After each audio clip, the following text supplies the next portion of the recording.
Ya oke, kembali lagi bareng Bahas YouTube. Hari ini saya sampai bingung teman-teman ya. Ini saya mau bahas yang mana dulu gitu. Karena antusiasme dari para sahabat-sahabat YouTuber sekalian itu sangat banyak sekali, terutama pada video saya yang ini ya. Nah di situ karena saking banyaknya mulai pertanyaan, kemudian komentar. Meski saya belum bisa membalasnya satu persatu, tapi saya akan berusaha teman-teman menjawab apa yang menjadi pertanyaan dalam batin kalian, namun tentunya secara bertahap ya. Dan kali ini saya tertarik pada komentar sobat kita yang ini, masih terkait dengan dismonetisasi.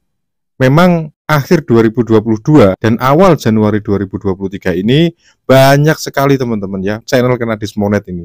Penyebabnya apa? Paling banyak karena konten berulang atau konten digunakan ulang. Terkait hal ini, di setiap video saya sebetulnya sudah saya bahas meskipun sedikit. Dan yang lebih detail memang ada di video yang kemarin. Nah itu saya kira udah cukup jelas sekali apa yang tidak boleh kita lakukan kalau kita ingin tetap menjadi partner program monetisasi YouTube. Oke, jadi langsung kita baca aja komentar dari sobat kita satu ini. Kalau sudah pernah didismonet, ada kemungkinan dimonetisasi lagi atau tidak? Oh tentu ada teman-teman ya. Jadi ketika kita terkena dismonetisasi, biasanya itu dikirim via email ya. Dan mungkin tampilannya bisa kalian lihat di layar. Ini saya tampilkan ya. Nah di sini kita diberikan dua opsi teman-teman. Ketika kita sudah dinyatakan dismonet atau di depak gitu ya, kita di depak dari program partner YouTube, kita diberikan dua opsi. Yang pertama, apabila kalian merasa ini hanyalah kesalahan sistem, kalian bisa mengajukan banding. Tapi ingat, apabila konten kalian itu bukan konten original, banding 10 kali pun pasti akan ditolak. Jadi kalau saran saya, kalau memang konten kalian itu banyak mengandung konten orang lain, mending gak usah banding daripada sia-sia. Nah sebaliknya, apabila kita merasa bahwa ini hanyalah kesalahan sistem, kita bisa mengajukan banding. Untuk caranya sudah saya jelaskan di video saya yang ini. Namun apabila kalian menginginkan yang lebih lengkap, mungkin bila ada kesempatan akan saya buatkan yang lebih lengkap lagi sesuai dengan aturan yang diminta oleh YouTube ya. Jadi kalian bisa perhatikan di sini. Nah, di sini kita diberikan opsi untuk mengajukan banding. Nah, di dalam mengajukan banding ini kita juga diberikan rules-nya atau aturan-aturannya. Di sini bisa kita baca dari atas. Jika Anda yakin bahwa keputusan tersebut merupakan kesalahan, maksudnya kesalahan sistem ya, maka Anda dapat mengajukan banding. Perlu diingat bahwa kami tidak dapat meninjau pengajuan banding Anda jika Anda menghapus video apapun setelah menerima keputusan peninjauan saluran.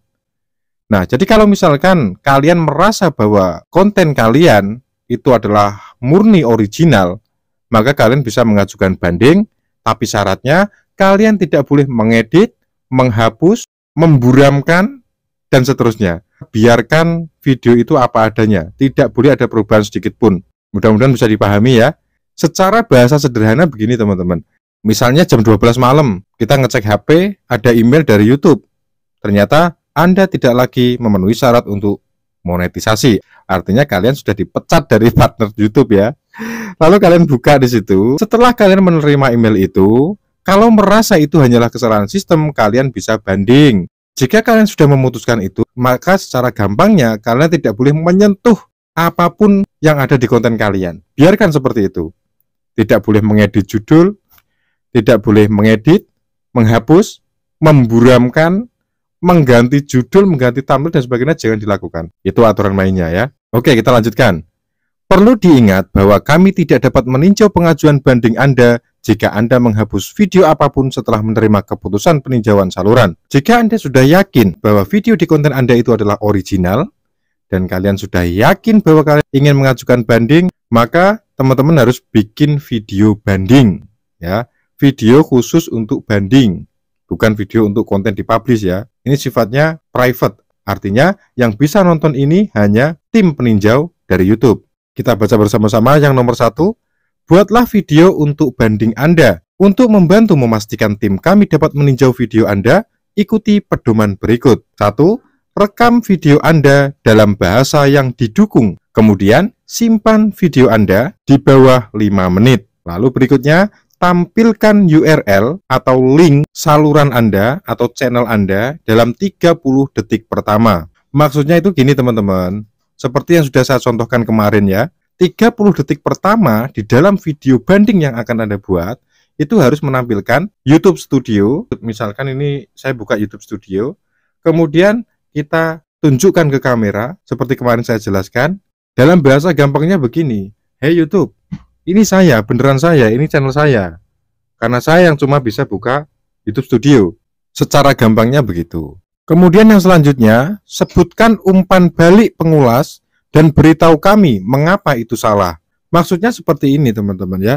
Jadi ketika kita sudah menjelaskan bahwa kita adalah pemilik channel ini, maka kita harus menjelaskan bahwa ini hanyalah kesalahan sistem. Artinya kalian harus menjelaskan video yang kita buat itu adalah original, kemudian bagaimana Anda membuatnya, dan lain sebagainya. Intinya jelaskan bagaimana Anda memproses video itu sehingga Anda mengklaim bahwa itu adalah video original kita.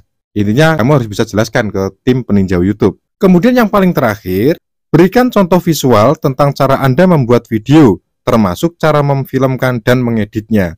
Nah, yang diminta tim peninjau ini ketika kita mengajukan banding adalah kita juga diminta menjelaskan bagaimana kita mengeditnya, bagaimana kita mengambil gambar, bagaimana kita lalu kemudian mengeditnya, bagaimana lalu kemudian kita mengemas video tersebut.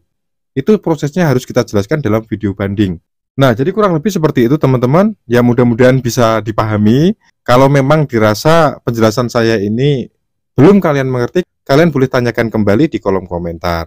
Bila memang ada waktu dan pengetahuan atas itu, saya akan berusaha untuk menjawabnya teman-teman. Oke ya, mudah-mudahan sedikit informasi ini ada manfaatnya. Apabila kalian pengen curhat ataupun pengen berkomentar apapun, sekalipun menghina, tidak masalah ya.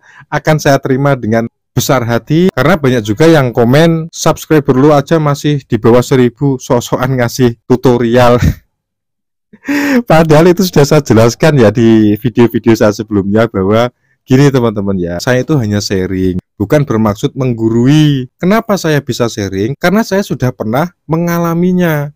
Hanya saja tidak di channel ini. Itu loh ya, mudah-mudahan ya bisa dipahami lah. Jadi buat teman-teman yang mungkin sudah mengikuti channel ini dari awal, saya kira pasti sudah paham kok ya, bahwa saya memiliki channel lainnya dan sudah pernah mengalami permasalahan-permasalahan seperti yang saya jelaskan dalam setiap video saya. Oleh sebab itu, saya sharingkan agar teman-teman ini tidak sia-sia dalam membuat konten YouTube. Ya, jadi mumpung belum terlambat gitu loh.